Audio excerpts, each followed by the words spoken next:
ദൈവത്തിൻ്റെ അതിപരിശുദ്ധ നാമം വാഴ്ത്തപ്പെടുമാറാകട്ടെ.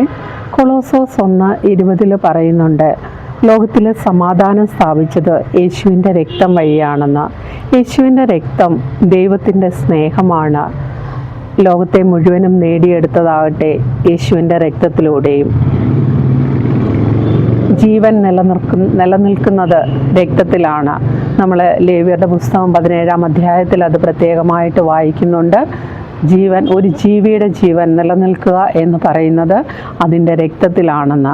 അങ്ങനെയെങ്കിൽ ദൈവത്തിൻ്റെ ഏറ്റവും വിലയേറിയ ഒരു സമ്മാനമാണ്, മനുഷ്യനുള്ള ഒരു സമ്മാനമാണ് യേശുവിൻ്റെ രക്തം. പലപ്പോഴും നമ്മൾ പറയാറുണ്ട്, ഞാൻ വലിയ വിലകെട്ടവനാണ്, എനിക്ക് വലിയ വിലയൊന്നുമില്ല എന്ന്. എന്നാൽ നമ്മൾ തിരിച്ചറിയേണ്ട ഒരു കാര്യമുണ്ട്. എൻ്റെ വില, ഞാൻ പാവപ്പെട്ടവനായിക്കോട്ടെ, ഞാൻ ഏത് രീതിയിലുള്ള ആളായിക്കോട്ടെ, വിദ്യാഭ്യാസമുള്ളവനോ വിദ്യാഭ്യാസമില്ലാത്തവനോ പണക്കാരനോ ജോലിക്കാരനോ എന്തുമായിക്കൊള്ളട്ടെ, പക്ഷേ എൻ്റെ വില എന്ന് പറയുന്നത് എൻ്റെ യേശുവിൻ്റെ രക്തത്തിൻ്റെ വിലയാണ്.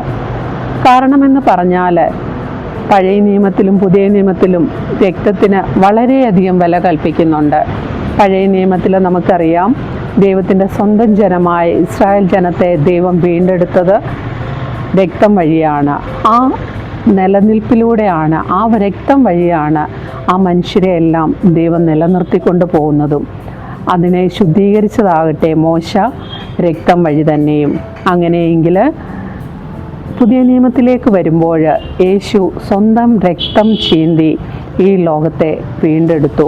പഴയ നിയമത്തിൽ കാണുന്ന ഏറ്റവും വലിയ ബലിയെന്ന് പറയുന്നത് സോളമൻ അർപ്പിച്ച ബലിയായിരുന്നു.